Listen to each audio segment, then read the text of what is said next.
What would happen if you woke up one morning in Berlin and discovered you no longer had a real name, no past, only a fake passport, and a top secret mission? What would happen if every step you took, every cup of coffee you drank, every handshake you gave, could be the thin line between freedom and disappearance? Today, at History for Sleep, you'll immerse yourself in the life of a spy during the Cold War, not with noisy action scenes, but with a slow, steady, gentle rhythm, turning history into a lullaby that guides you into sleep. If you'd like to continue journeys like this, hit subscribe and leave a small comment, like a secret code, so I know you're still here. And the story will begin with the whispers behind the Iron Curtain, where you first step into the world of espionage. You're sitting down in a quiet room, lit only by a faint yellow lamp like a melting flan. The world outside is still noisy, but here, only your breath and the whispers of history remain. People call this era the Cold War, a name that sounds both cold and warm. Cold because it was a war, but without bombs exploding everywhere, at least not on the front page. Warm because people spent their days breathing cigarette smoke in secret meeting rooms, drinking bitter black coffee, and watching each other with eyes that seemed to say, "What are you hiding behind your back?" Imagine an iron curtain. Not the living room curtain your grandmother washes with Omo detergent, but a massive invisible drape stretching from the Baltic to the Mediterranean. They called it invisible, but in truth, it was present in every detail of life. At Berlin's train stations, in Vienna's cafes, even in an afternoon teacup in London. A curtain dividing us and them. And standing in between the two sides of that curtain is you. You are not exactly a spy, but you are being invited to step into the strangest role of your life. A role that even your parents will never see, and your friends will never applaud. In fact, your only audience is probably some security officer, sitting somewhere with sleepy eyes after stacks of secret reports. The whispers in the dark begin. An old colleague suddenly asks you out for an evening walk, speaking vaguely as if he were about to reveal a family cooking secret. But instead of the recipe for sour snakehead fish soup, he hands you a brown envelope. Inside is an invitation. Do you want to work for us? You don't yet understand who us is. CIA, KGB, MI6, or just a chess club short on membership fees.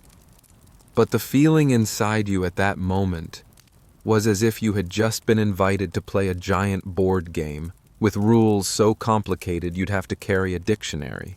The Cold War, for you, was not only a period of history. It was a sound, the endless tapping of the typewriter. Clack, clack, clack. It was a smell, the scent of typed paper mixed with the harsh smoke of Soviet cigarettes. It was a touch, when your hand accidentally brushed against the courier's hand in a shabby bar in East Berlin. And sometimes, it was also a taste. The faint metallic flavor in a glass of vodka swallowed too quickly, or the sharp sourness of coffee from a small Vienna cafe where it seemed all the spies of the world gathered. You are hearing in the cold wind the whispers. They may be from passers-by, or they may be from your own head. Half-finished sentences, clumsy signals like, "Cold day, isn't it?" A question that seems ordinary, but in fact could be a secret code. Historians still argue, did spies really use such empty signals, or was it only Hollywood that made them up? But you don't care. You only care that from now on, every polite greeting of good morning could be a door opening into the underground world. And you begin to feel amused, a little worried, but also funny. Because being a spy is sometimes no different from playing dress-up at a school fair. Only instead of wearing a cowboy hat or a superhero costume, you are given a new name, a new passport. And instead of receiving a cotton candy prize, you receive suspicious stares from dozens of invisible eyes. In an old hotel room, you look into the mirror. Your face is the same, only the paper in your pocket says you are someone else. You feel both amused and nervous, as if you had been given the role of Hamlet in a play, but hadn't had time to learn any of the lines. And the only thing you can do is begin practicing your new signature, this time smoothly. You sign again and again, slanted, trembling, a signature trembling like a chick learning to walk. And you laugh. It turns out becoming a spy begins with getting used to yourself in another version. Out there, the Cold War still murmurs, but inside the room, it's only you, a pen, and a new name slowly becoming familiar. Do you hear it? It is the whisper behind the Iron Curtain. Soft, steady, like wind slipping through a crack in the door. And within that whisper, there is an invitation to step into the next chapter. Because if you already have a new name, then surely you also need a new life, a new passport, a new identity, a new person. You hold in your hand a new passport. It is small, fitting neatly in your palm, yet heavy like a brick building a wall that separates you from yourself. The smell of ink and paper is still fresh, thick, as if printed with a special ink mixed with the scent of antibiotics. You sniff once, then again, and you chuckle. Who in the world would smell a passport like others smell a rose? But you do. Because in that smell of ink, you are searching for something real, amid a life about to become fake. You turn to the first page. Your portrait stares back at you. But it is not entirely you. The person in the photo looks more serious, with neater hair, with eyes a little more distant. You wonder, is that me? Or did they hire an actor to play my part? And the name, a completely new name. Now you could be a Mr. Smith, a Mr. Schneider, or some Mrs. Kovalenko.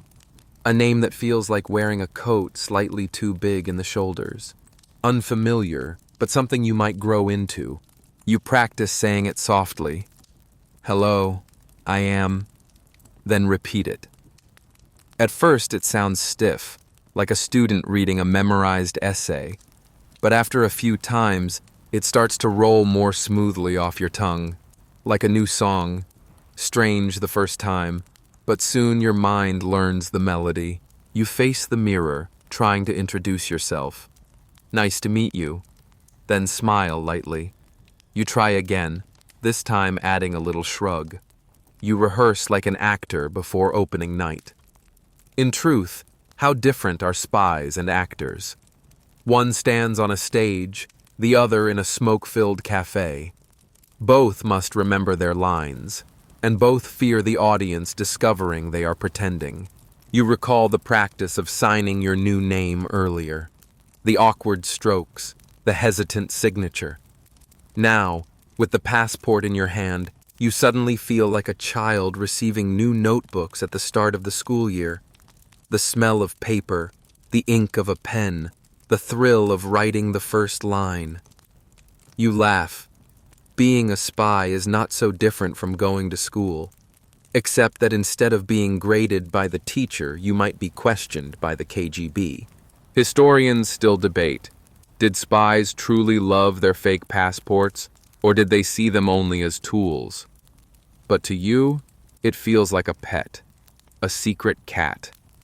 You must take care of it, hide it carefully, sometimes take it out to stroke and whisper, "You'd better save me, all right?" You imagine walking past the border checkpoint. A cold-eyed officer stares at you. You hand him the passport, your heart pounding like a drum. And at that very moment, the little passport transforms into a superhero. It shields you. It shouts, silently, of course. This is a legal citizen. Do not doubt. You look at it, almost wanting to say, "Thank you, little one." Strange how a small booklet can create an entire person. From now on, you will ride trains, buy coffee, rent a small apartment, all under that new name. You will live, eat, sleep, dream, inside that cover story. And sometimes you will forget who you once were. You begin to think about the past, the old name, the old hometown, the old friends, all fading into a blur, like forgotten photographs in a drawer. Sometimes you remember, open them, and feel a heaviness inside. But then you close them again, because the present calls you by a new name. There is something absurd about all this. You realize you are like someone who has taken role-playing too far. Others finish the game and log out, but you are trapped forever in the character. You live day and night inside this game, and the game is called the Cold War. You take a deep breath. It feels almost like standing before a mirror to try on a costume. A thick coat, dark sunglasses, a tilted fedora. You look into the mirror. Someone else is looking back at you. A new person with a new name. And you tell yourself, all right then, from now on, this is who I am. You sit down on the hotel bed. In your hand, the passport is still warm. Outside the window, the sound of the tram drifts in. The screech of metal on rails, the steady rattling. It echoes like the heartbeat of the city, a heartbeat steady, patient. You gently close the passport. The yellow lamp on the table casts your shadow long across the room. And in that stretched shadow, you hear another call. A new name, of course, needs a new shelter. An apartment. A place small enough to hide you, dark enough for the world to forget you. You stand before a brown wooden door, the paint peeling, holding a key as tiny as a toy from a Kinder Egg. Pushing it open, you see the new apartment. Not a luxurious villa, nor a gleaming secret headquarters, but only a modest flat, crammed inside a Berlin housing block, where the walls are so thin you can hear your neighbors sneeze as if they were in your room. The smell of dampness hits your nose, a mixture of old wood, cheap tobacco, and something like forgotten boiled potatoes. You sigh, then smile. What kind of spy has a secret base that looks like a student dorm? But this is Berlin during the Cold War. A small, shabby apartment is the perfect disguise. You step into the living room. The old sofa, floral fabric wrinkled, its springs squeaking, creak, creak, whenever you sit down. The wooden table bears a round burn mark, perhaps from a boiling coffee pot once left too long. On the wall, an old clock ticks steadily. Tick, tock, tick, tock. As if Berlin itself wanted to lull you to sleep with the slow rhythm of time.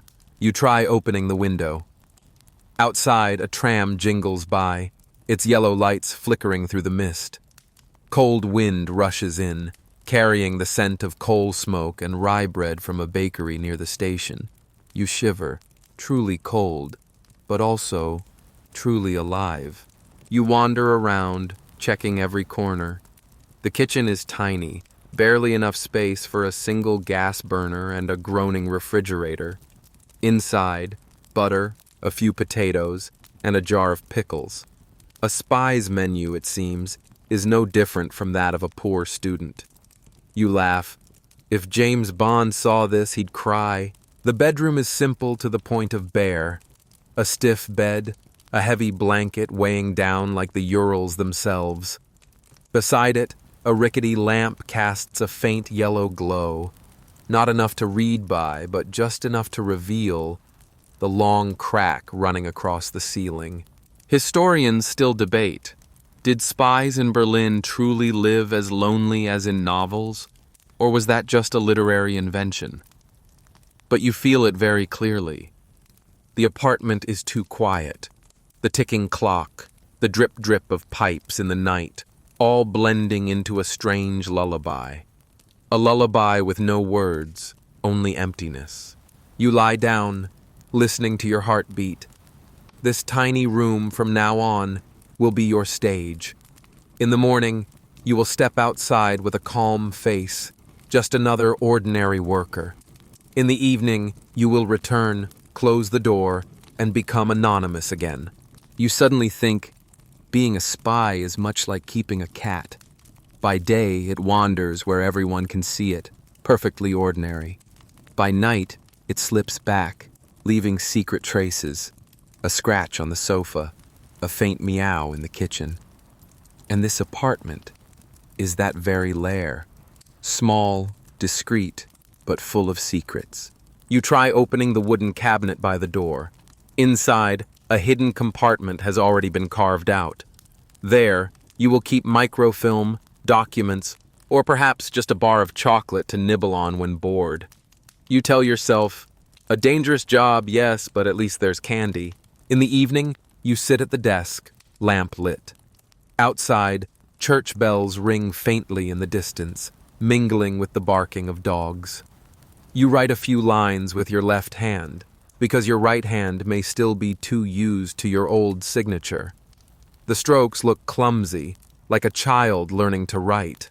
But the more you look, the more fitting it feels. A new person must have new handwriting. You sip a mouthful of black coffee, so bitter it makes you wince.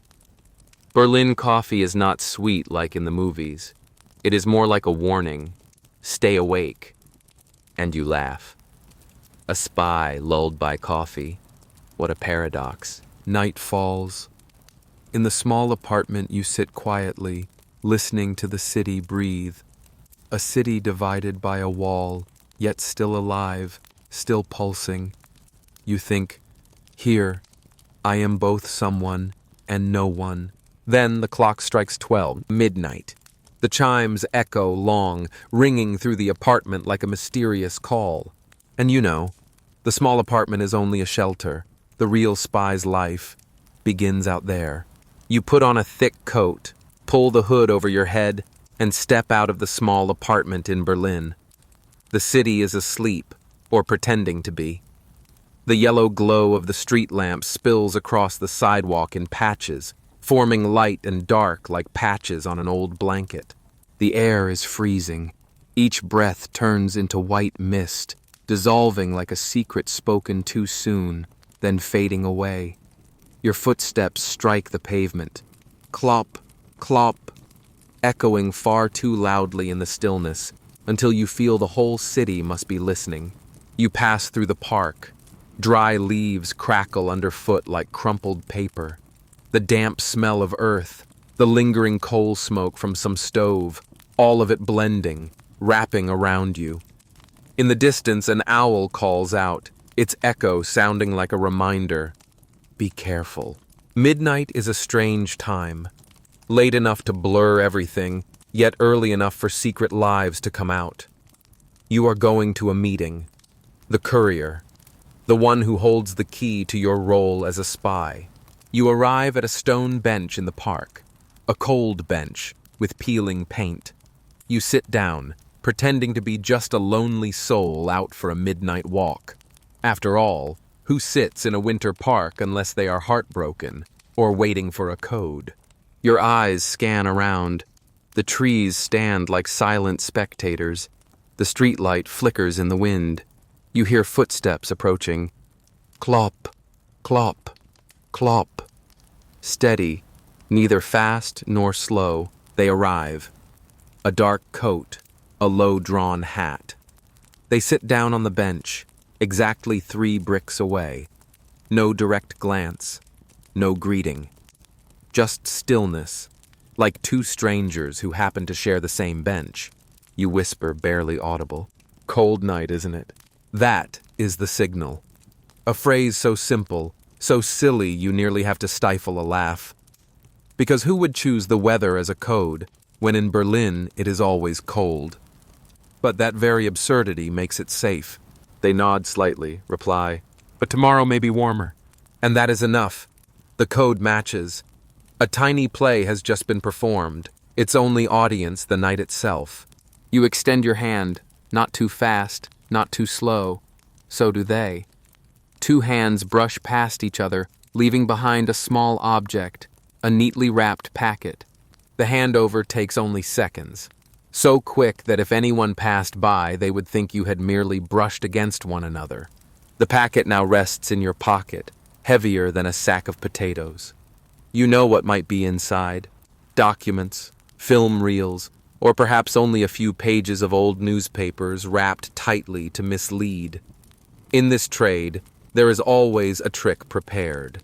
You might open it and find a recipe for turnip soup, and you must treat it as the most serious thing in your life. Historians still debate, were meetings like these truly as cold and dry as intelligence reports, or did they contain awkward, even comical moments? Perhaps the truth lies somewhere in between. You, though, feel it clearly. Tense, but also absurdly funny. Two figures on a park bench at midnight, like secretive penguins on a date. They stand up first. No farewell. No greeting. Just leave, their footsteps fading away. You remain seated a while longer so no one would suspect you knew each other. You tilt your face upward. The Berlin sky is a heavy gray, starless, only clouds and darkness. You touch the pocket of your coat, where the packet lies. The feeling is both heavy and reassuring, like carrying a tiny bomb, but also like holding a secret candy you're not allowed to eat yet. Then you stand, heading back toward the apartment. Your shoes strike the cobblestones. Clop, clop. The wind cuts sharp and cold, but it keeps you awake. Each street lamp passes like the blinking eye of the city. You unlock the door, step inside, and close it behind you. Silence wraps around you. The packet rests on the table, waiting to be opened. You look at it, and suddenly realize you are stepping deeper into the game of cat and mouse, where every detail could be a trap. And to preserve these secrets, you will need something special. Not memory, not a notebook, but a small companion made of metal and glass, a pocket camera. On the table, before you, is the paper packet from the midnight meeting. The yellow lamp shines down, making the little bundle look like a tiny treasure chest. You open it. Inside is no gold or silver, and not even a recipe as you once joked. It is a neat stack of documents, thin paper, the print slightly blurred, and with it, a tiny camera. You pick it up, light, fitting neatly into your palm. So small it could slip into a coat pocket without anyone noticing. Yet its power is immense. It can hold on to secrets that the naked eye would only glimpse for a second. You turn it over. The lens is no larger than the squinting eye of a cat. The body is cool to the touch, smelling of metal with a trace of machine oil. You press the shutter once. Click. The sound is crisp, small, yet in the silent room it echoes like thunder. You laugh, then cover your mouth. A spy, afraid of his own camera. You begin to try it out. Place the stack of documents on the table, turn a page, take a shot. Click. The lamp's reflection on the paper. The words turned into shadows on the film. You repeat, steadily, like typing. Click, click, click. That sound becomes a rhythm. You feel like a musician playing the most minimalist piece in the world. One single note, repeated over and over. But this strange song makes you tense. Each click makes you hold your breath, as if fearing the neighbors on the other side of the wall might hear. Historians still debate. Did spies often have their cameras jam or not? The official files are silent, but surely there were awkward, even comic moments. You imagine yourself in the middle of shooting when the camera jams. Whir, stuck. You shake it, press harder, sweat dripping, heart racing. And in the end, you must pretend you are just dusting. You laugh again. Your tool, meant to be sophisticated, sometimes feels clumsy like a toy. But that clumsiness makes it real. Spies are not always glamorous. More often, they hunch over a desk, snapping page after page of dull reports in a stuffy apartment.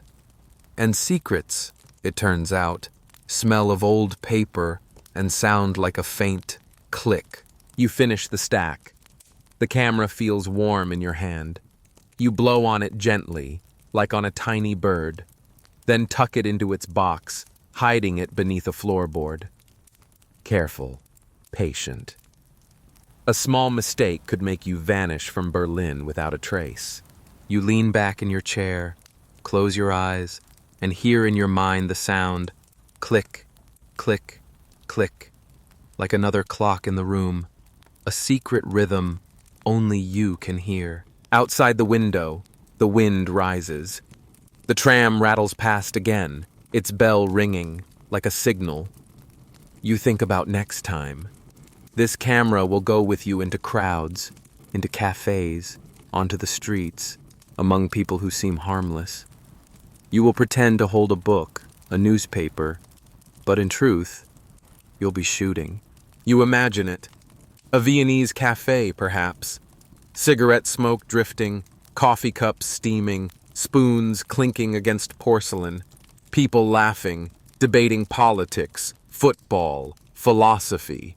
And you, sitting in the corner, seeming to read the newspaper. But in your hand, the pocket camera quietly goes to work. The thought makes you smile, the strange blend of the ordinary and the secret. You are a ghost, hidden among the crowd, and your only tool is that tiny click. You stand, look around the room, the dim yellow light, the empty packet, the hidden camera, and you know you have stepped one move further into the game, a game with no clear ending, only one mission leading to the next. You sigh softly, then laugh, because in all this tension you realize being a spy is much like being an amateur photographer. Only instead of sunsets or cats, you photograph classified documents. And if you are caught, instead of being teased for bad taste in photos, you might end up in prison. You glance outside. The Berlin sky is still gray, still silent. But somewhere in that silence, you hear whispers calling you further. Out of the apartment, out of Berlin, into the places where spies always drift, cafes, where small conversations could hide the largest of secrets. You leave Berlin, crossing through the layers of smoky history, and arrive in Vienna. This city, in the Cold War, is like one enormous cafe where everyone is secretly listening to the table next to them. People say Moscow has the Kremlin, Washington has the White House, but Vienna has its cafes. And here, coffee is not just for drinking. It is a cover, a stage, a thin veil of smoke behind which hundreds of secrets whisper. You step into a cafe. The wooden door creaks as it opens. The smell of roasted coffee fills the air, bitter and strong, mixed with the sweet, acrid scent of Austrian tobacco.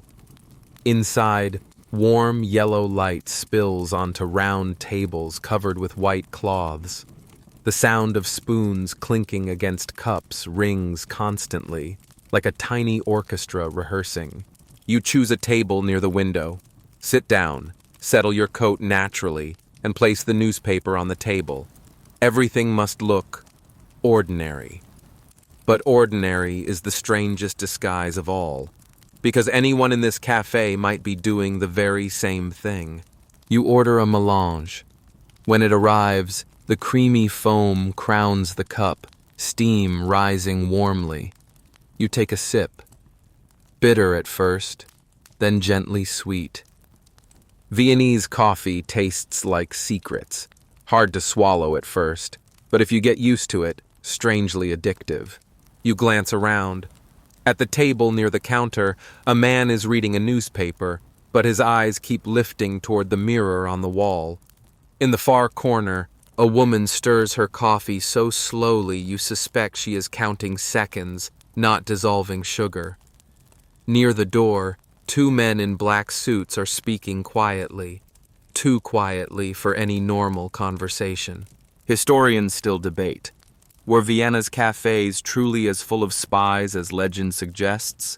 Or is that only a romantic exaggeration? But you believe it instantly, because just one look around, and you feel every raised eyebrow, every clink of a spoon could be a signal. You take the newspaper, open it, pretending to read. But inside, hidden in the stiff cover, is the pocket camera from before. Its tiny lens peers out through the gap between two pages. An invisible eye. You sit still, sip your coffee, and snap a shot. Click. The sound is so faint only you can hear it, like a muffled hiccup in your throat. You feel as if you have just done something daring, sitting in the crowd, among laughter, spoons clinking, doors creaking, and yet capturing a secret. The cat and mouse game. But here, both cat and mouse are sipping coffee, pretending to relax. You wonder, if James Bond were here, he would order a martini, shaken, not stirred. And you? You stir your coffee clumsily, spilling a few drops onto the tablecloth. A spy, yes, but still human. And humans have shaky hands after strong caffeine. A draft slips through the window, rustling the pages of your paper. You catch a glimpse of a shadow passing by. The footsteps are slow, deliberate. The figure glances in, meeting your eyes for a brief instant, then vanishes. You shiver slightly. In Vienna, you never know who is watching whom. Perhaps you are observing someone else, or someone else is observing you. Or both of you are watching each other, both aware, both pretending not to be. You take another sip of coffee. The bitterness grows familiar. Your heartbeat slows. You realize this cafe is not only a place to hide, it is a place to meet, to talk, to exchange, to shake hands. And then you know it is about to happen. A meeting, a handshake. Not the polite kind, but one weighted with danger. A handshake that could alter the course of fate. You look down at your coffee. The milk foam is dissolving into a small whirlpool. You think, every secret eventually dissolves the same way, into a larger current. But before it fades, it can create waves. And those waves are exactly where you are heading. You leave the Viennese cafe, the cup still warm on the table behind you. Outside, dusk settles. The streetlights blink on, their glow reflecting on slick cobblestones. You walk slowly, each step heavy, as if stepping into a play for which you never rehearsed. The next meeting awaits you, a meeting more important than the last, with someone who could be a friend, could be an enemy, or something harder to define. They say in the world of espionage, you never truly know who stands with you. Today's enemy could be tomorrow's ally, and the reverse. Like a chess game, except sometimes the pieces change color mid-match. You step into a small square where the fountain has been shut off, leaving only the wind whistling through its stone cracks. A shadow is already there, standing beneath the dim street lamp. A dark coat, collar turned high. They neither approach nor leave. They simply wait. You draw closer. Your heart drums like a war beat, but your steps remain steady. The figure looks at you, eyes glinting in the dark.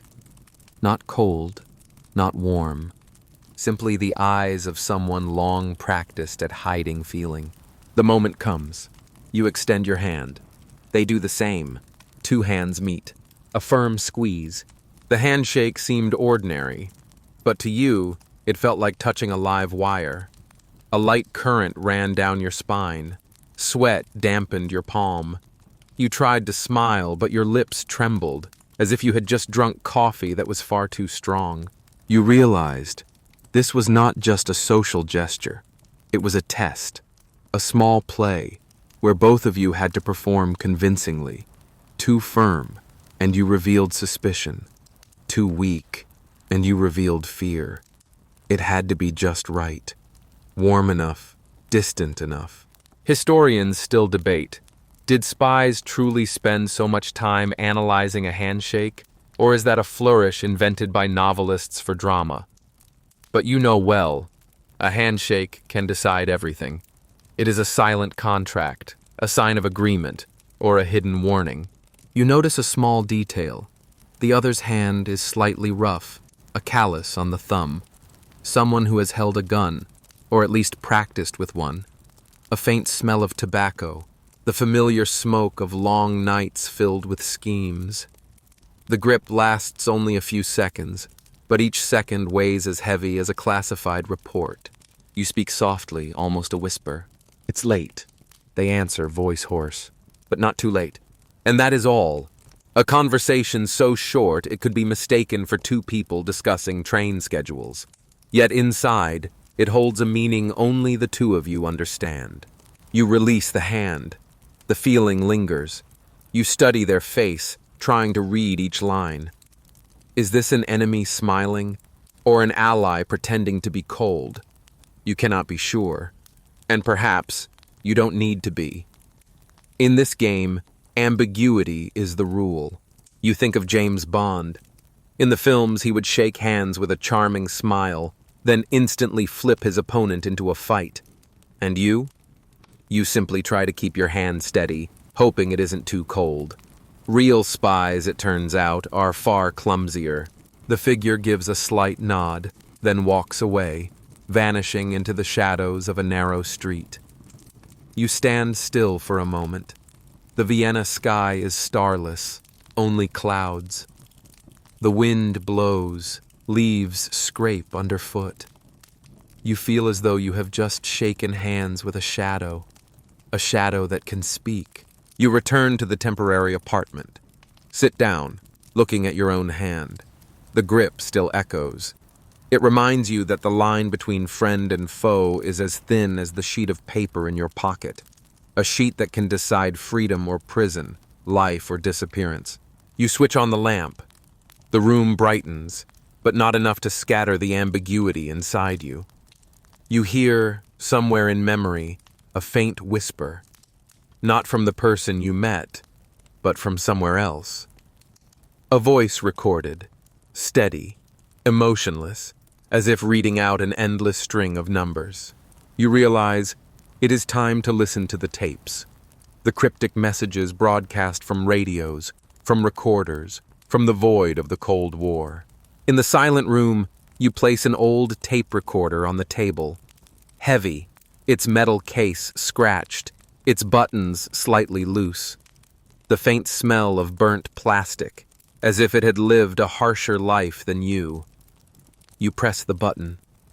The magnetic tape begins to turn, humming with static, like summer cicadas trapped inside a box of steel. Then a voice emerges. Not singing, not storytelling, only numbers read steadily. 7, 3, 12, 56. A monotone voice, not high, not low, without emotion. As if the speaker had swallowed an entire dictionary and decided to release only numbers.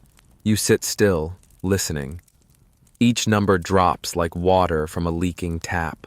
Steady, cold, patient. At first, you try to memorize them, but soon realize it is impossible. The numbers have no rhythm, no clear meaning, only stretching on, endless. You wonder, who sits there, reading these strings of numbers? A mysterious announcer somewhere in Eastern Europe? A drowsy conscript forced onto night duty? Or perhaps just a machine repeating endlessly, never making a mistake?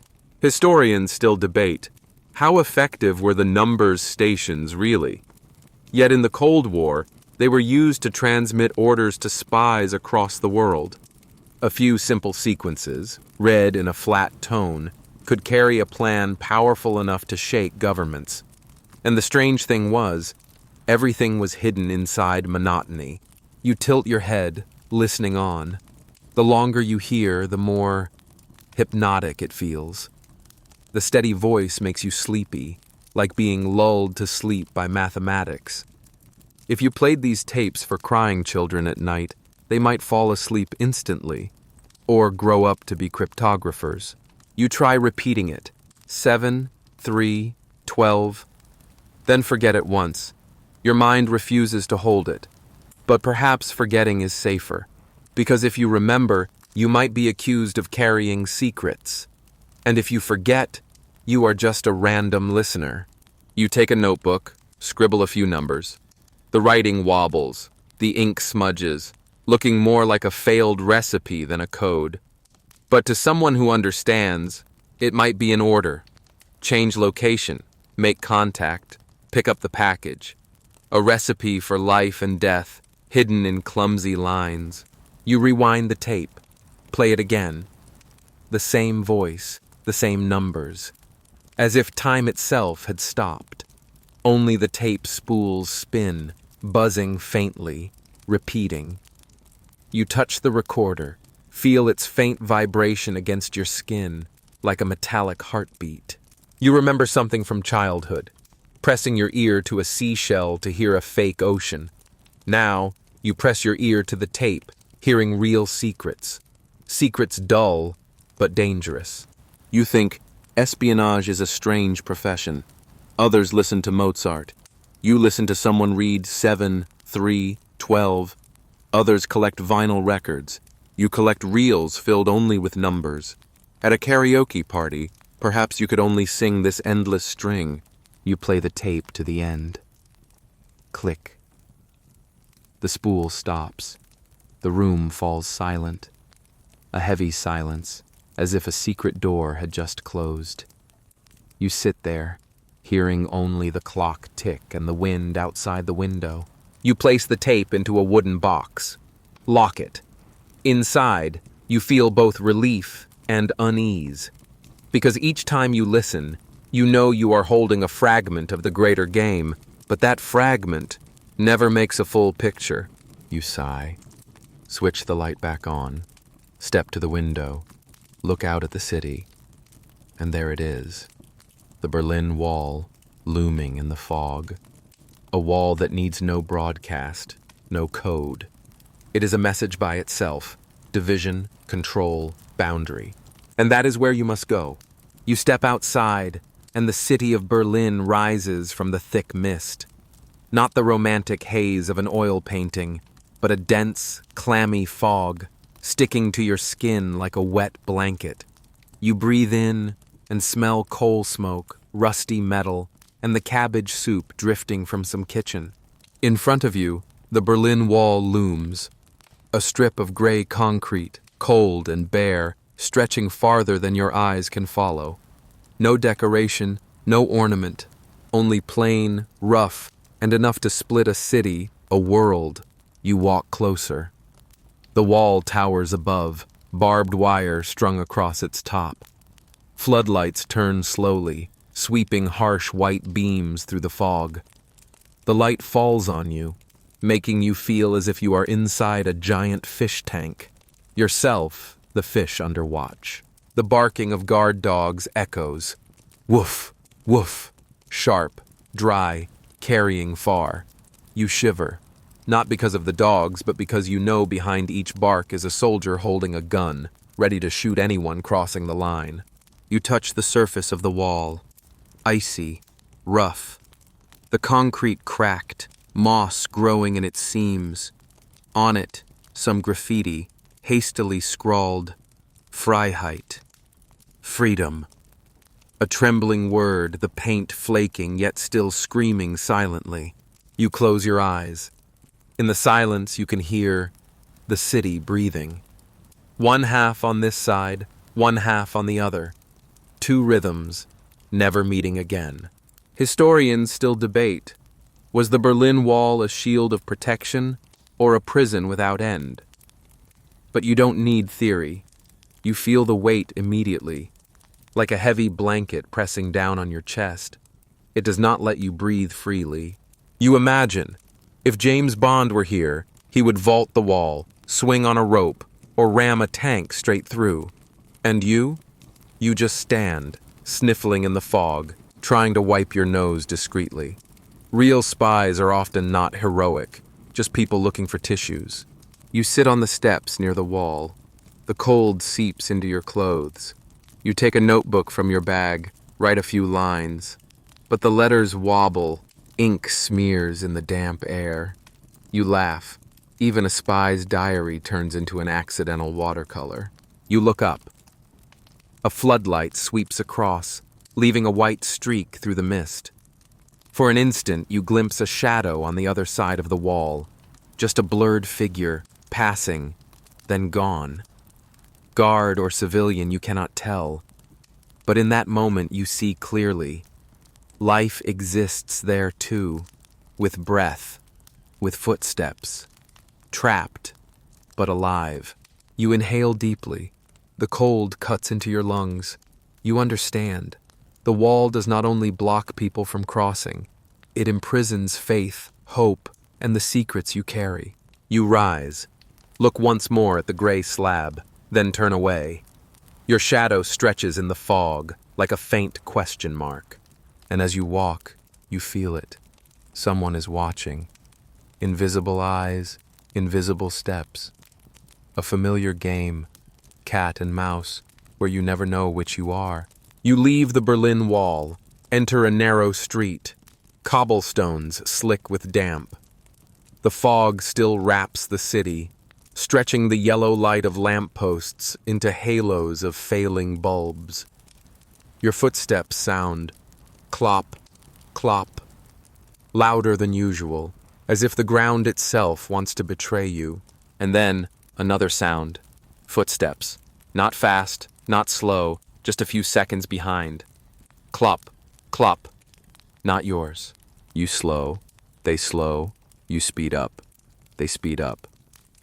The game begins. The oldest game of this trade. Cat and mouse. You do not know your role. Perhaps you are the cat, leading the other into the open. Perhaps you are the mouse, stalked, waiting for the pounce. And, absurdly, sometimes the cat fears the mouse. You turn into an alley. Dim light, damp bricks, the smell of rot, of trash, of stale cabbage soup leaking from a window upstairs. You quicken your steps, ears sharp. The sound behind you remains. Historians still argue, were spies truly followed this often, or is it just fiction? But you are living it now. It feels real.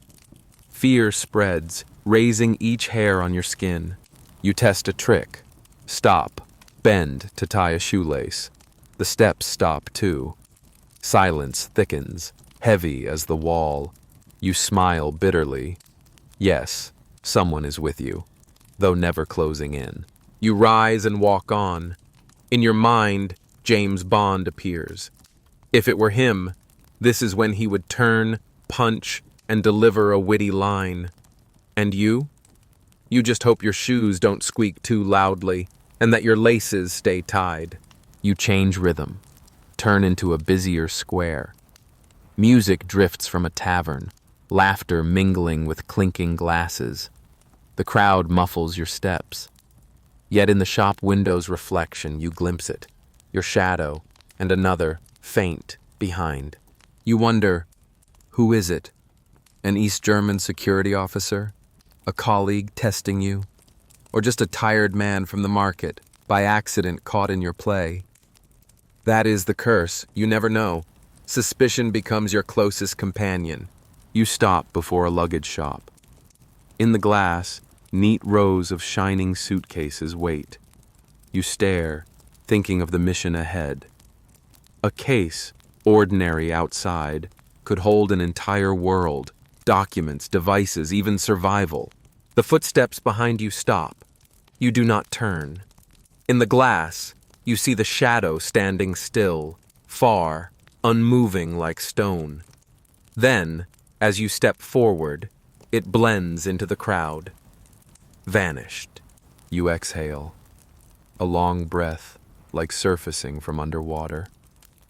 The cat and mouse game ends for now, but you know well, it will return anytime. This is the refrain of the job. Never an ending, only repetition.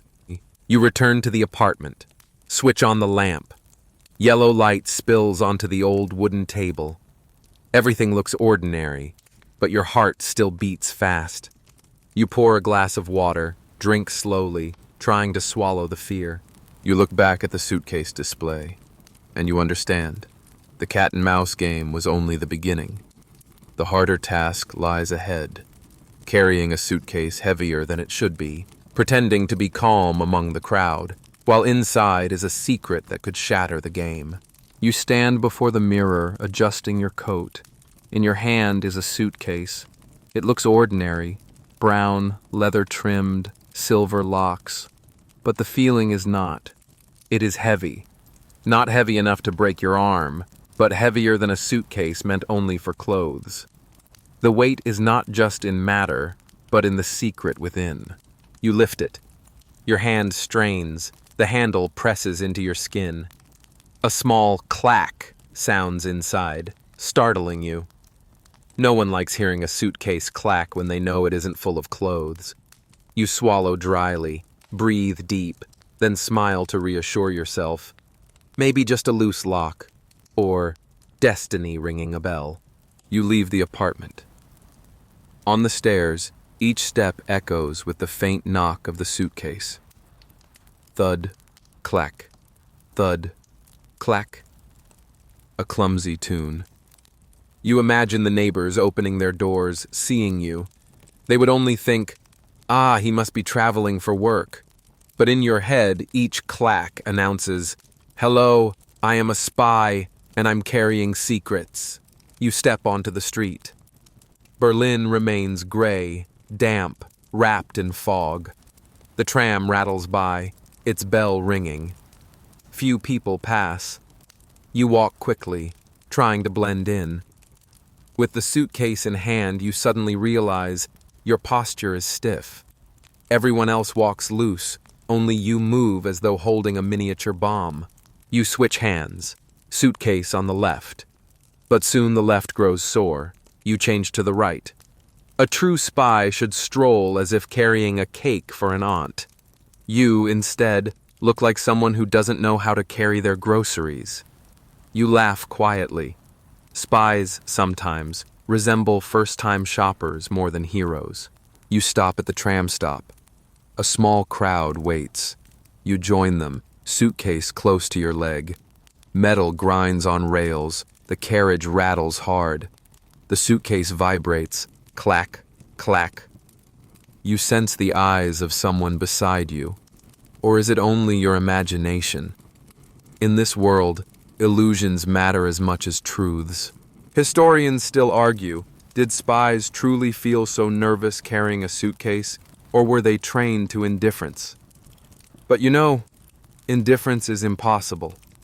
Every sound from the case reminds you. One slip, and the whole train becomes a trap. You scan the carriage.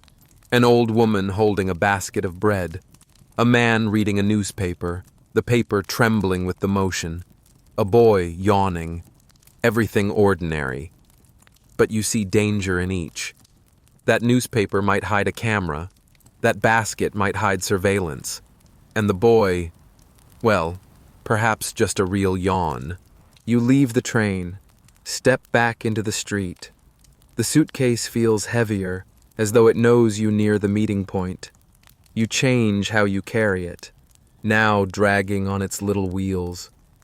The rattling sound bounces over cobblestones. Clack, clack, clack, clack. A rhythm both comic and grim, like a soundtrack mixing comedy and execution drums. You stop before an old hotel. The neon sign flickers, half its letters dead. You step into the lobby. Dim yellow lights, worn sofas, a faint cigar smell. You set the suitcase down. It clacks again. Your heart clacks too. You sign the register. Your hand trembles. The forged signature you practiced so many times still feels like signing your own sentence. The clerk smiles politely, unknowing, but to you the smile looks like a giant question mark. You take the key, head upstairs, place the suitcase on the table. Sit. Breathe. Your hand aches, the handle's mark etched into your skin. You stroke the case gently, as if calming a quiet pet. You do not open it. Not yet. In this profession, the suitcase is often a silent companion, always beside you, heavy, secret, but never speaking. Your stomach growls. You realize it is dinner time, and dinner, for a spy, is never just dinner. It always has an audience, eyes watching, forks clinking under a soundtrack of danger.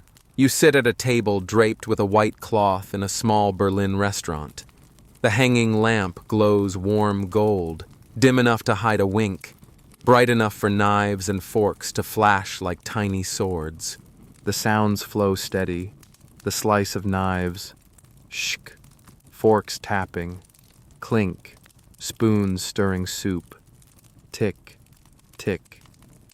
A simple metallic orchestra lulling you into vigilance. The scent of steak, red wine, cigarette smoke blend into the unique flavor of dinners that are never just dinners. You order soup and red wine. The waiter writes it down, nods, leaves. You know, not only the food, but every gaze in the room is part of the appetizer. You glance at the opposite table. A man in a fedora, pretending to read the menu for far too long. A woman in the corner, stirring her cocktail without drinking. Two men in suits, sitting stiffly, their words far too quiet to be real conversation. Historians still debate. Were spies truly watched during every meal, or is that just romantic paranoia? But you feel it clearly. Right now, an unseen gaze pierces the smoke, brushing your neck. A gaze not for the soup, but for your presence. The soup arrives. You lift the spoon, stir lightly. The sound, ting-ting, rings in the quiet air. You raise a spoonful to your mouth, hot, salty, a little spicy. You nod, as if truly savoring it. But in truth, you are only acting. You remember, in films, spies dine in elegance, sip wine, throw in a cool one-liner. In real life, you only fear spilling wine on your coat. A single red drop could look like spreading blood, and nothing draws attention more than a clumsy spy staining the tablecloth. You glance up. The man in the fedora quickly lowers his head. The woman stops stirring her cocktail. The two men in suits change the subject. It is like a play, where everyone performs the role of ordinary person, yet forgets that exaggerated normality betrays them more than anything else. You sip wine. Bitter, astringent, but warm. The taste steadies you a little. You think, perhaps those eyes were only in your imagination. Perhaps all of this was imagined. But this profession teaches one thing. If you think someone is watching, then someone is watching. You continue eating, measured, never rushing. It feels like playing chess with knife and fork. One wrong move could reveal everything. You keep steady pace, like a clock ticking. A moment passes. The man in the fedora rises, leaves. The woman with the cocktail departs too. The two men in suits remain, but you know, if there was observation, it was already done long before. You pay, stand. The wooden chair creaks softly, like a period closing the sentence of the evening. You put on your coat, step into the street. Cold air rushes in, the scent of burning coal drifting in the wind. You feel both relieved and empty. The dinner is over, no incident, no drama. But sometimes, silence is the most frightening, because it may be the signal of what comes next. You walk on, and remember, not every gaze fixed on you belongs to an enemy. Sometimes it belongs to someone else, someone who enters your life not with codes, but with emotion. Someone who makes even a spy tremble, with love. You once thought in this profession, the heart must be locked forever. Spies, in theory, have no room for romance. And yet, one evening, you met her, not on a film set, not beneath floodlights, but in a dim hallway as you were leaving a meeting. Her footsteps echoed softly, clop, clop, following behind. You turned and your eyes met. A glance, brief, yet enough to begin a story that should never exist. She sat across from you in a cafe the next day. Smoke hung in the air, bitter coffee scent thick around you. You looked at her hand, slender, her fingers turning a silver spoon, a small gesture, but to you it felt like a symphony. You knew the danger. In this trade, love is a fatal flaw. It makes you careless, makes you smile more than necessary. Yet it is also the only thing that reminds you you're still human. Historians still argue how many spy romances truly existed and how many were inventions of novels. But you are living this moment and need no debate. She tilted her head, spoke softly. You seem to look around a lot. You laughed, tapping your cup. Just the job. She smiled, and in that instant the cafe seemed to vanish. Only the two of you remained, with a fleeting warmth between. You remember walking with her that night. The street empty, the lamplight pale. You and she walked side by side, hands not touching, yet the distance between seemed to vanish. At times your shoulders brushed lightly, a small touch, but to you it was stronger than the sound of any bomb. Then, another night, in the small apartment. You sit on the chair, she stands by the window. Her shadow falls across the curtain, blurred by the streetlight outside. She turns, whispers, "Are you afraid?" You answer, voice as soft as breath. "Always." And both of you laugh. A small laugh, both sad and sweet. Love in the dark, smells of black coffee, half-burned cigarettes, and old paper. It sounds like hurried footsteps, sudden knocks at the door, and it feels like two hands brushing for a moment, leaving behind an echo as long as an endless melody. You wonder, is this real love, or only an illusion born of tension? But you do not need an answer. In this world, illusions are as precious as truths. You think of James Bond. In films, he always finds new love in every mission. You, only one. And one is enough to make you tremble. But you also know, this love is fragile. It lives in the shadows, among codes and suspicions. Every smile may be a disguise. Every promise may be an order. And one day, you will not know if she is your lover or an agent from the other side. That night, you walk her home. Her footsteps fade in the fog. You stand still, watching her silhouette blur away. In your chest, something both warm and aching. A simple truth. You have allowed yourself to be bound. And in this profession, that is the greatest danger. You return to the apartment. The room is quieter than ever. You sit, touch the table, where a trace of her lingers. Faint perfume, cigarette smoke clinging to fabric. You close your eyes, hearing echoes in memory, her laugh, her whisper. And then, in the still night, another sound, a clicking from the old radio. You switch it on. Static fills the air, then a steady voice begins.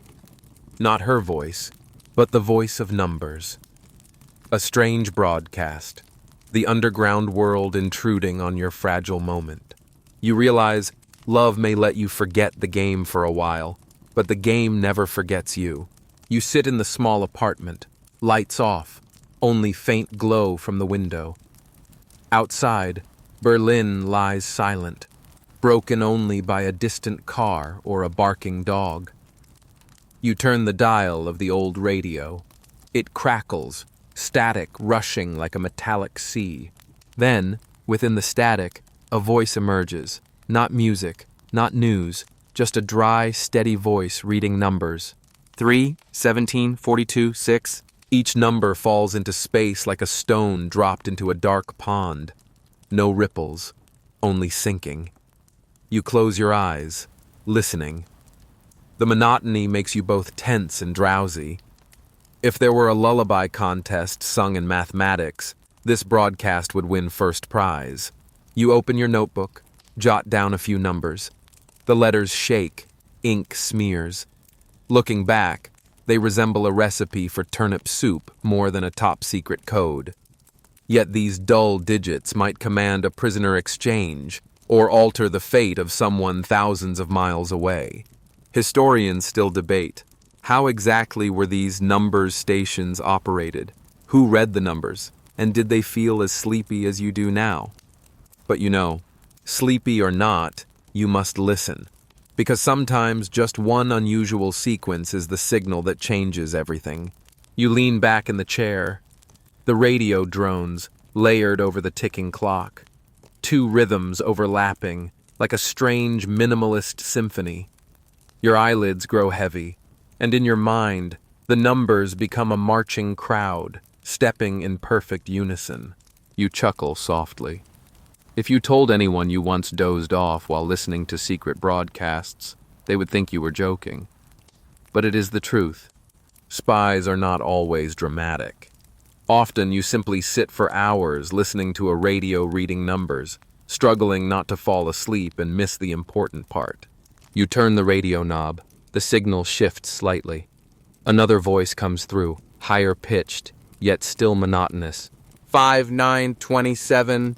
You imagine, somewhere else, someone may be sitting just like you, listening to the same voice, writing down the same sequence of numbers, but with the opposite purpose. Perhaps an ally, perhaps an enemy. Hearing the same sound, but decoding it into two entirely different paths. You glance around the room. Light from the window spills in, touching the suitcase, the table, the small camera you still keep hidden. Everything is silent, but the radio continues. Tireless, unbroken. It feels like the cold heartbeat of the Cold War, always there, always steady, never stopping.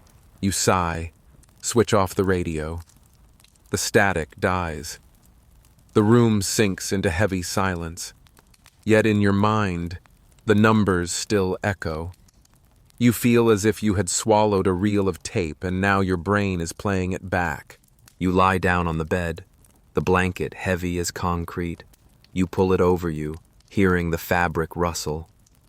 Outside, the wind whistles through the crack of the door. And you think, sometimes secrets do not come from thrilling duels, but only from a flat voice reading numbers at midnight. You close your eyes. But just before sleep takes you, you remember there are other signals. Not only numbers on the radio, but also the quiet parcels sent from far away, from a place whose name has become a symbol, Moscow.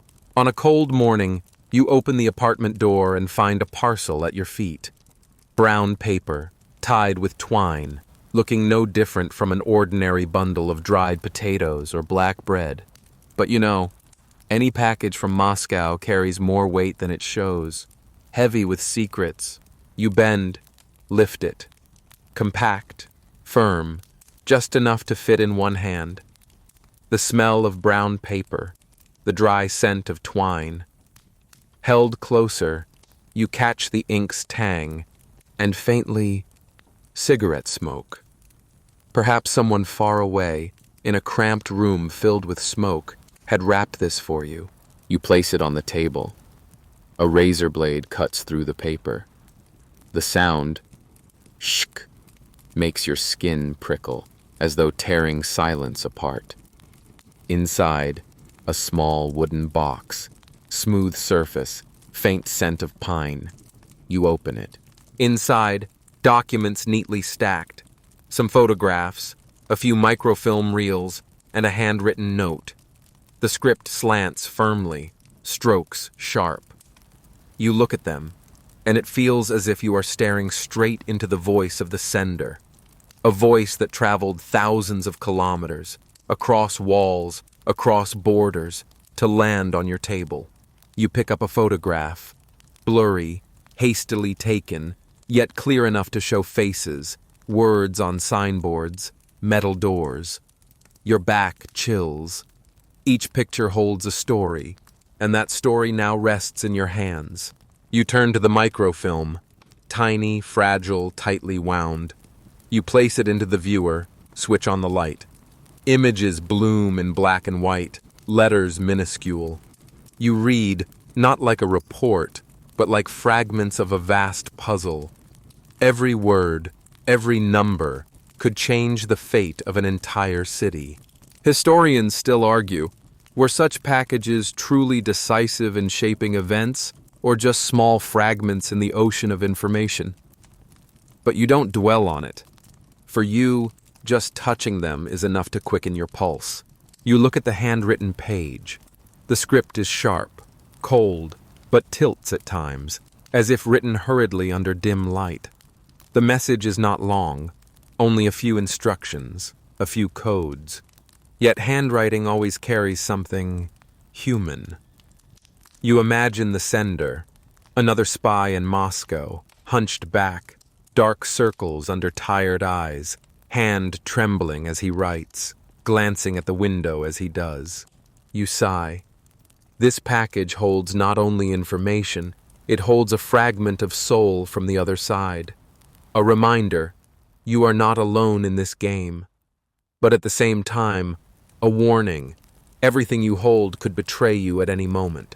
You put it away carefully. The parcel becomes a new secret, hidden in your apartment. You search for a hiding place, beneath the floor, in the cupboard, even inside the old pillow.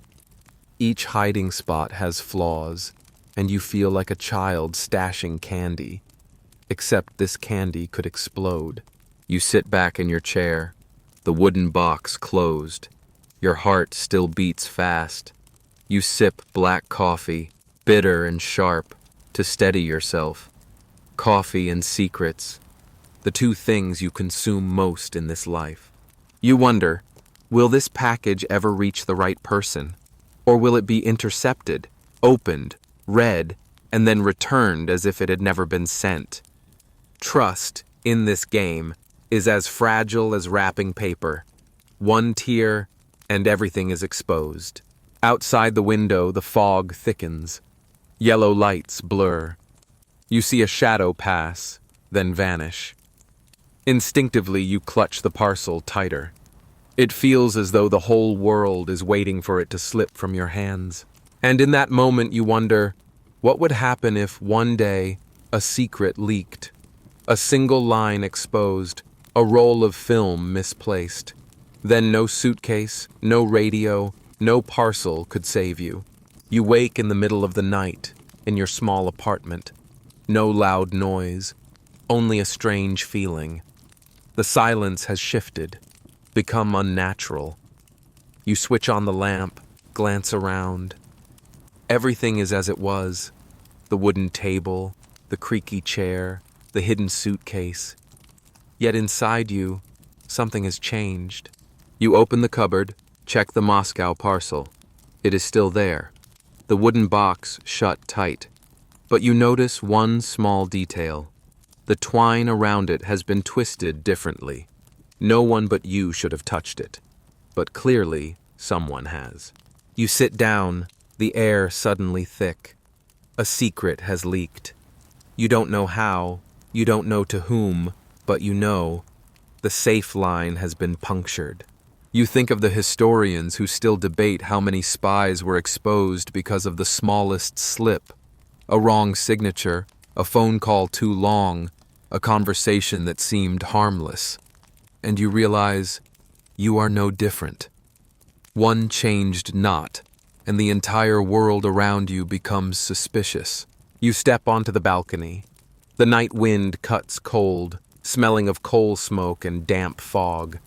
At the corner, someone smokes a cigarette, the smoke rising slow, but their gaze fixed upward at your apartment.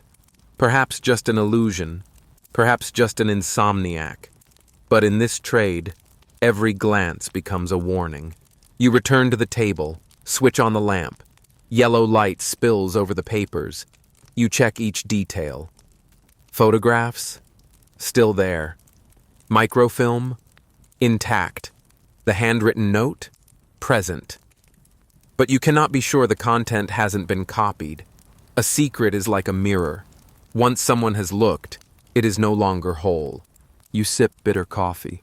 The burnt, sour taste makes you grimace. You think, a spy is like brewing coffee. One crack in the pot, and all the flavor leaks away. and once it leaks, it can never be retrieved. You try to sit calmly, but in your mind, scenarios pile up. Perhaps someone searched the apartment while you were away. Perhaps an acquaintance betrayed you. Perhaps, and very possibly, you are just paranoid. But in this profession, paranoia is a survival skill. You smile bitterly. If James Bond were in this situation, he would draw his gun, break doors, chase the traitor in 90 seconds. But you? You sit frozen, drinking cold coffee, wondering if you should change the lock. Real spies often look more like reclusive uncles fussing with doorknobs than heroes dodging bullets. You wrap the parcel again, hide it in a different place. Your heart still beats fast. You know, from this moment, you can never believe in absolute safety again. Every step, every meeting could be a trap. And worse, you cannot be sure whether that trap is set by an enemy or an ally. Historians say that in the Cold War, many spies did not die from bullets, but from betrayal, or simply from a careless word at a drinking table. You think secrets are not only fragile, but absurd. You rise, switch off the light. In darkness, the fracture feels clearer, like a thin glass already cracked. It is not shattered yet, but one touch could break it into shards. You tell yourself, prepare for the worst, and the worst often begins with an exchange, not of goods, but of people. Spy for spy, secret for secret. The night is freezing. You put on your heavy coat, walk the road toward the Glienicke Bridge, the bridge between East and West Berlin.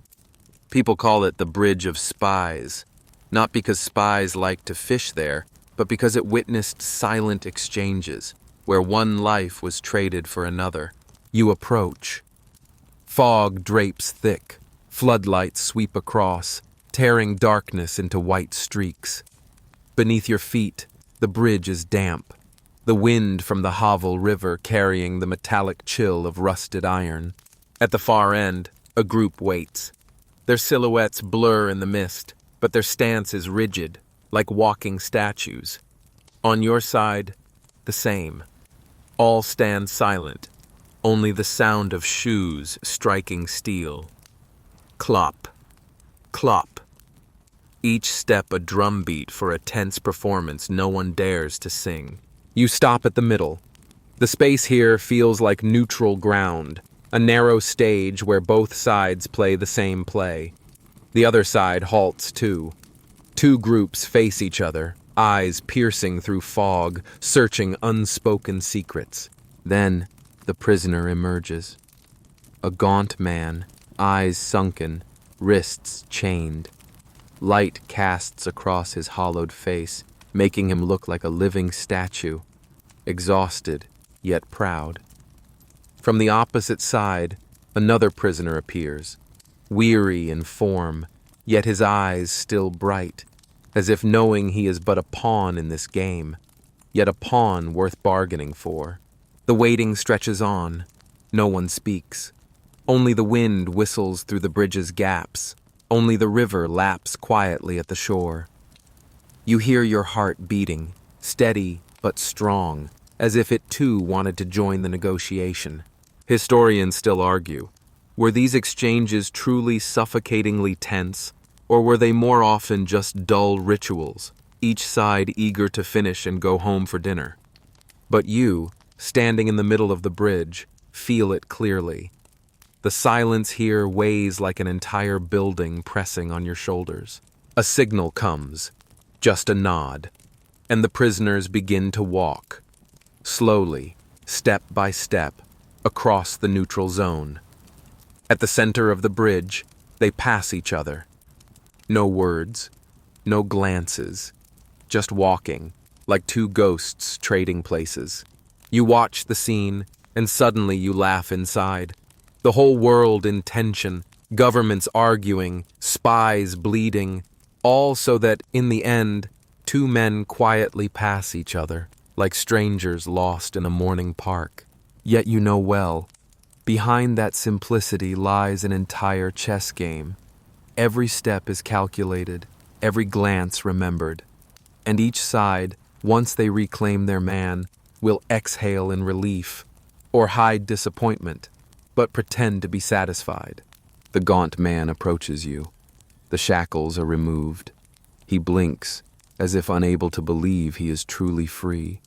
He breathes in deeply.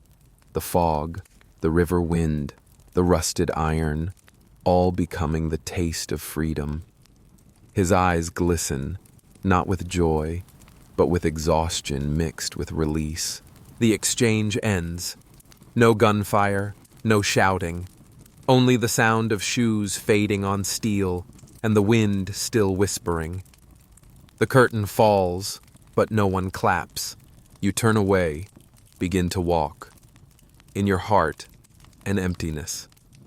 Something has been freed, but something has been lost. You understand. In this game, every exchange trades not only people, but trust. You think of James Bond.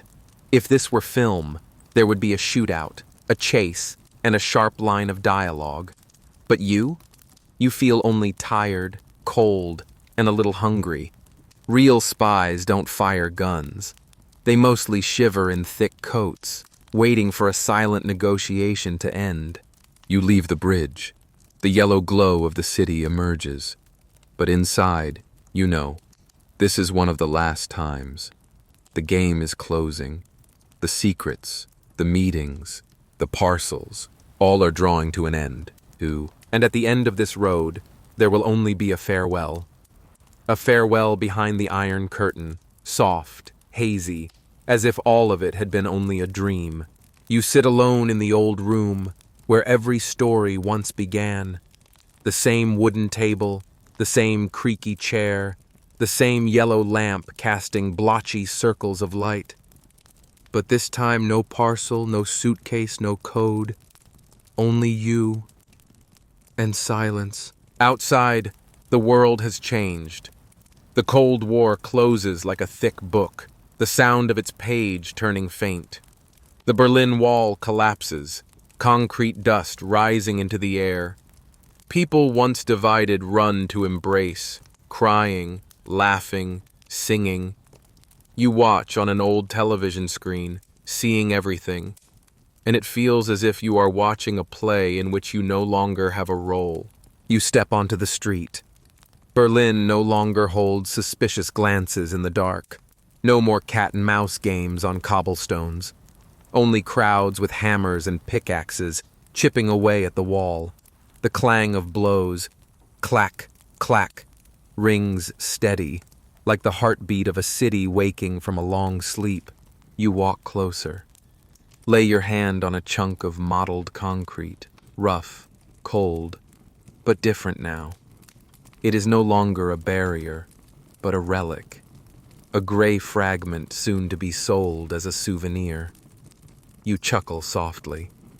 Who would have thought that something once a symbol of fear would become a pocket trinket? You stroll along the street. People laugh, drink beer, wave their wall fragments, sing loudly. Inside you rises a strange stillness, as if you have stepped out of a long dream and the real world is noisy, jubilant, with no need for you. You return to your apartment, open the cupboard. Inside are the old things. The pocket camera, a few magnetic tapes, a notebook filled with trembling letters. You pick them up, feel the dust upon them. They have lost their danger. Now they are only curiosities, things that one day will sit in a museum, labeled Espionage Tools, 20th Century. You switch on the radio. But instead of a flat voice reading numbers, German pop music bursts out, lively and young. Guitars, laughter, bright voices. You lean back in your chair, smiling. A new world has replaced the secret codes. Historians still debate. Do spies feel empty when they retire, after a life lived in tension, now suddenly without codes, without midnight meetings? But you feel at ease. Perhaps for the first time, you can drink coffee without wondering who is watching. can walk without listening for footsteps behind you. You brew a cup of hot tea. Its aroma fills the room, light, gentle, unlike the bitter black coffee that had followed you for years. You breathe it in, feeling your chest grow lighter. You remember it all: the forged passport, the heavy suitcase, the wall in the fog, the ambiguous handshake, the parcel from Moscow, the strange radio broadcast. All of it returns like old film reels, slow, faded. They no longer quicken your heartbeat. They linger only as distant whispers, soft, receding. You step onto the balcony, look at the city. Berlin is no longer divided. Lights shine everywhere. Laughter echoes. The night wind is cool, no longer bitter cold. You raise your hand in a small wave, as if sending a farewell, not to anyone in particular, but to an entire era now gone. A final farewell beyond the Iron Curtain, gentle, without fanfare, without gunfire. Only you, steady breath, and history at rest. You return inside, close the door, lie down, pull the heavy blanket over you. The room is quiet. Only the ticking of the clock remains. Your eyes slowly close, and in the darkness you hear echoes, the clatter of a typewriter, the rustle of dry leaves, the static of a radio. They blend together, then fade, like a dream. You smile. The game has ended. Only stillness remains. You close the journey. The whispers behind the Iron Curtain, the footsteps in the fog, the silent handshakes, now only distant memories. The spy story of the Cold War has drifted away like a long dream, and you, now, can breathe slower, listening to the quiet within yourself. If this journey brought you a little peace, a soft smile, or simply a deeper sleep, remember there are many more stories waiting for you at History for Sleep. You can subscribe to the channel to keep walking with me through other chapters of history, told slowly, gently, evenly, just like today. And if you wish, leave a small comment, like a whisper, so I'll know you are still there. Thank you for walking the whole way. May you have a deep and restful sleep. See you in the next story on History for Sleep.